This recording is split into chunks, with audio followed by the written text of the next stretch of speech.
देश में इन दिनों जितनी चर्चा गुजरात और हिमाचल चुनाव को लेकर है, उससे कम चर्चा तो यूपी की एक लोकसभा सीट मैनपुरी को लेकर भी नहीं।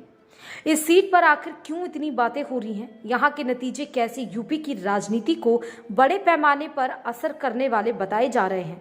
अखिलेश यादव की राजनीति का ये सबसे बड़ा ट्विस्ट एंड टर्न क्यों माना जा रहा है, ये सब आपको आज हम इस वीडियो में बताएंगे। हम आपको ये भी बताएंगे कि आखिर अखिलेश ने यहाँ पर अपनी धर्मपत्नी डिंपल यादव को ही क्यों प्रत्याशी बना दिया और अब इसका क्या क्या इफेक्ट पड़ेगा। तो चलिए कहानी शुरू करते हैं।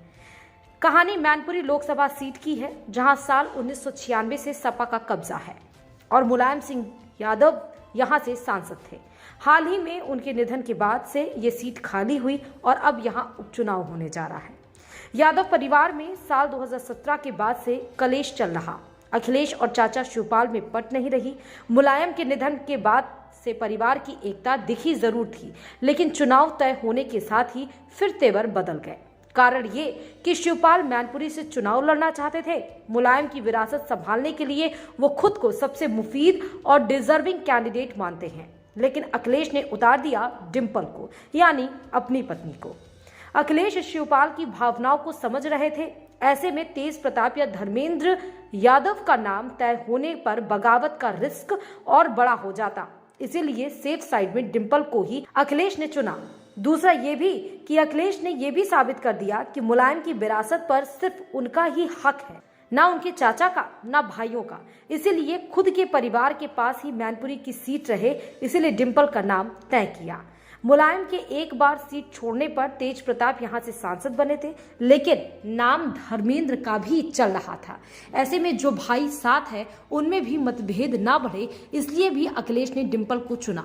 दूसरी बात यह भी कि शिवपाल एक बार तेज प्रताप और धर्मेंद्र के सामने आ सकते हैं, लेकिन ससुर होने के नाते, बहू के सम्मान के नाते, सहानुभूति वोट के फैक्टर के नाते अब शायद ही आगे आए। यानी अखिलेश ने एक तीर से 3 सटीक निशाने लगाने की कोशिश की, पर अभी पिक्चर बाकी है।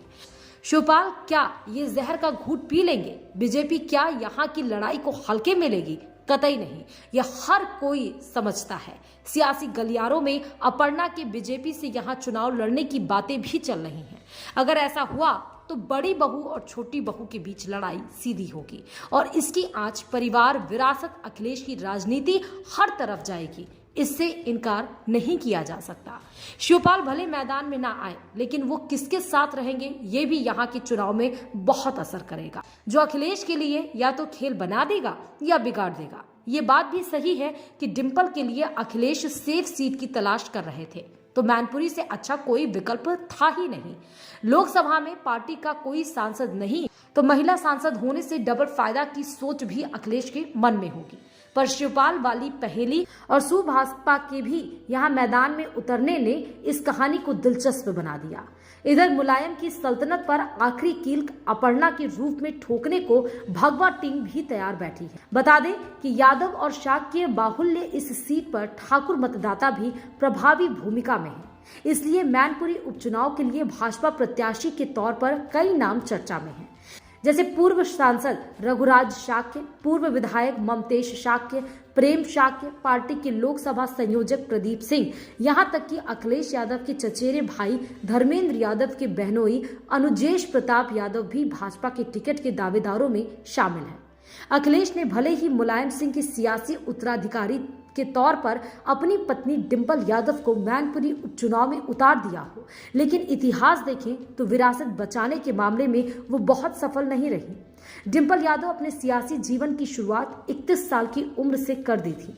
डिंपल 4 बार चुनाव लड़ चुकी हैं, जिसमें वो 2 बार जीती हैं और 2 बार उन्हें हार मिली है। डिंपल यादव संसद तभी पहुंची थी जब यूपी की सत्ता में समाजवादी पार्टी रही है और अखिलेश यादव मुख्यमंत्री। सपा के सत्ता से बाहर रहते हुए डिंपल यादव अपने पति अखिलेश यादव की सियासी विरासत को ना तो कन्नौज में संभाल पाई और ना ही फिरोजाबाद में। 2009 में अगर फिरोजाबाद उपचुनाव की बात करें तो वहां से फिल्म अभिनेता राज बब्बर से 85,000 वोटों से डिंपल हार गई थी। और जहां से अखिलेश यादव खुद सांसद चुने जाते रहे हैं, साल 2012 में अखिलेश के इस्तीफे से खाली हुई कन्नौज लोकसभा सीट के उपचुनाव में डिंपल यादव पहली बार निर्विरोध सांसद चुनी गई थी। जबकि 2019 लोकसभा सीट में इसी सीट पर भाजपा के सुब्रत पाठक से हार का सामना करना पड़ा था। तो इस हिसाब से सपा ने डिंपल को प्रत्याशी के तौर पर उतार तो दिया, लेकिन कहावत तो यही है, उपचुनाव तो उसी का होता है जिसकी सरकार होती है। लेकिन मैनपुरी में अखिलेश की पत्नी डिंपल का जीतना यादव परिवार के साख का सवाल है। यहाँ का नतीजा मुलायम के बाद अखिलेश की राजनीति, सपा की चाल, अखिलेश में कार्यकर्ताओं के भरोसे जैसे कई बड़े सवालों के जवाब लेकर आएगा, जो यूपी में अभी की सबसे बड़ी विपक्षी पार्टी के भविष्य को बड़े लेवल पर तय करेगा। मैनपुरी की सीट का असर आसपास के 8 जिलों तक है, जिसे यादव बेल्ट के तौर पर माना जाता है।